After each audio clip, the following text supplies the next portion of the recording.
Sketching is all about taking scenes from all around us, our everyday life, and making them far more interesting than they have any right to be.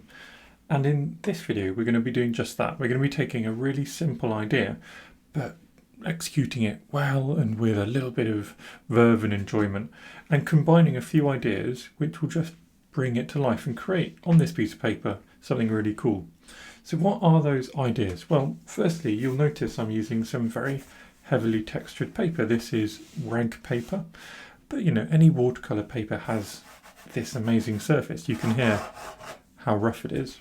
And by using some nice rough watercolor paper, what we're going to get is amazing textures. Combining that with some watercolors which have a natural texture, things like ultramarine and indigo, very common colors you will find in a lot of different palettes, a lot of starter sets, will have a natural texture and granulation, which we'll see very evident shortly. Along with that, having contrasting colors. So if we say we're going to use some couple of murky blues, let's think about, as we're painting, applying a couple of contrasting colors, maybe some other primary colors, a red and a yellow, and suddenly things will punch out, come to life. And last but not least, we're going to be using a really big, chunky fountain pen. So this is an extra bold nib, an architectural nib from Tom's studio, with just a handmade pen on the end of it. So the nib is special, the handmade pen is also special, and together they're extra special, I suppose. And like that, let's start our very simple sketch. And like any of my sketches, this is going to go in stages, and the first stage is getting the shapes on the page. And what I'm sketching today is a lovely mug of tea, or rather a little sort of cup of tea. And notice how it's very hard on this paper to create a straight line. Even if I try my best, it's going to jump around and wiggle around. And that's brilliant. That means we're going to get some unexpected things happening on the page. And we're going to create a very sketchy outline as a result. And my idea is a little sort of espresso mug, one of those little short mugs with a tiny, tiny little handle, and giving it some nice, bold, textured lines. We can start to imagine a bit of shadow coming underneath and almost scribbling. I did a video recently on economy of lines, so don't overdo it. The idea here is to let yourself experiment with what might be overdoing it. Today it doesn't really matter if we do overdo our line work, because it's such a sort of expressive, simple idea that we're looking for. And there we go. And I'm going to link up my signature over here. And then we can come back and look where we might want extra boldness, because extra boldness is contrast, and contrast is something which will really help your watercolours come to life. And contrast is best from things like this, black ink, rather than watercolours which are transparent. So what I'm going to do is come and find places where I'm convinced that contrast will work. And that's going to be shadowy areas, like in the handle here, that's going to have a shadow on it. And I'll do a little bit of sort of hatching and blotting in of this colour. And then there's going to be more shadow underneath. So we'll do that. There'll probably be shadow surrounding the mug as well. So we'll do that. Again, this is not how hatching should be done, but it's okay to experiment and explore with little ideas when we're just trying to make something super fun. Anything else? I'm just going to embolden a couple of these lines and maybe show the shape of this mug a little more with some circular lines coming around it. And like that, I think we're pretty much good to move on. I'm very excited, clearly. So now, you might notice I have a very big brush. I'm going to get out a slightly smaller flat brush as well. But the first thing I'm going to do is apply a lot of water onto this page, into the areas where I want my colours to have some fun.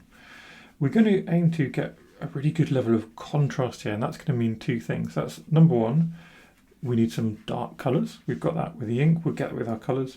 Number two, it actually also means leaving some white space as well. So I'm going to add my colour my water where I want my colour to go. I'm going to come in now with some of my colours, and here's my ultramarine, which will naturally have some texture, and we can play with it. Look, you see how that flows around. Drop a bit more, play with that. See how that flows and spiderwebs through this heavily textured paper. Now get some more and more and just layer it up. With rag paper, which I have the fortune of using today, it's a very affordable paper if you can find it. But with rag paper, the colours tend to be really intense. Do you see how vibrant things are? That's not because I've changed my filming settings or anything like that. It's literally this rag paper has this intensity, the way it sort of absorbs colour. I don't want to totally paint within the line, so I'm going to purposefully bring a couple of little splashes coming out. And then underneath, we'll start to get some shadow. Well, focus a bit more on the indigo, so it's more of a specific kind of shadowy colour. We can link that shadow in though, and I will probably drop a little bit more ultramarine just in places. And hopefully what we're starting to get are some really lovely textures. To enhance the textures even more, we can do things like splash water in, and that water will create some sort of cauliflowers. Hopefully we can see some of them developing there. The handle's feeling a bit lonely, so I'm going to do a sort of little splodge into there. Again, not trying to paint within the lines in any way, shape or form. And then in the back, we'll have the light sort of coming into the coffee, and we'll just do a little touch of blue. And then we talked about having some punchy colours. So where can we get our punchy colours from? Well, what about having the coffee be a really glowing colour? Now for this, I'm going to use a slightly smaller brush. Here's a little mop brush. And I'm going to start with yellow, which isn't a very good coffee colour really, is it? But hopefully it will provide the image something interesting, which is part of the challenge here. So we just pop that down there. And then to get a bit more sort of glow, let's take, I've got a little bit of Mayan orange here, which hopefully will provide something interesting. A little bit of quinacridone sienna, just trying to find things which, you know, just will blend and merge interestingly and create that warmth coming out or staying in our coffee mug. A few splashes could be fun as well. So we just have those splashes coming around, see what happens with them, and maybe even just a few blue splashes. So here's another idea just for enlivening your art, adding little splashes and letting the colours do their work in other ways as well. Going to have a little play with some lavender. Lavender is semi-opaque.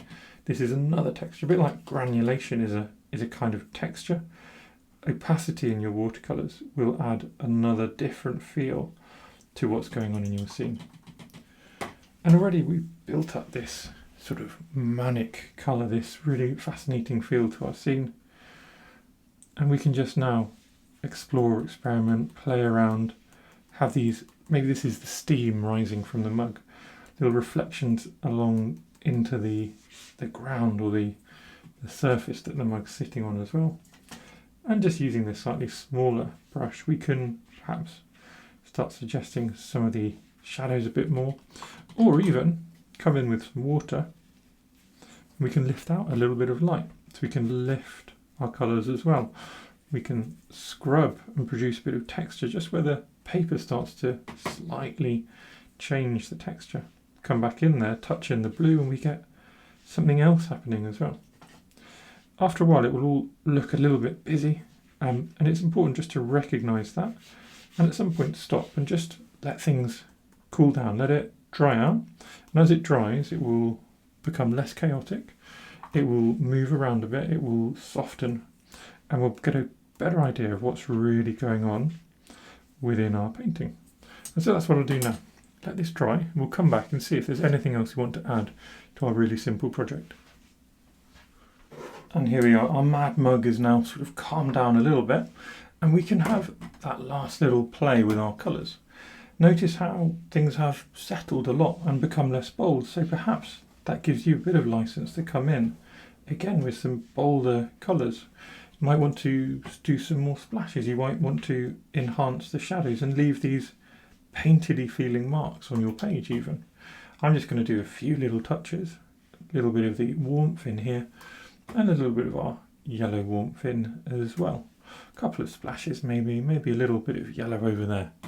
Just whatever we feel like doing. This is what this kind of experimentation is about. And then I'm going to come back with my pen and really enhance some of that line work. Now, when you've painted on paper, you'll find, especially with a fountain pen, but really with any kind of pen, that the lines become much bolder, especially if we're really slow. So notice how here the ink is kind of being drawn out of the pen, and suddenly these lines are super bold. Often that's a bit annoying, it's not what we want to happen, but today that's going to help us because our sort of scene is so simple. It's all about creating that little bit of sort of chaos on the page to make it a bit more interesting. At least that's my idea from today.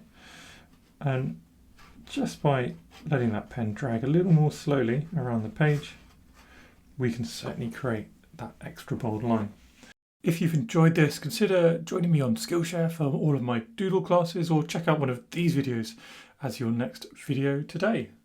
So thank you everyone for watching my little sketching videos. If you enjoy my content, please do subscribe to my channel because it makes me really, really happy. Thanks again.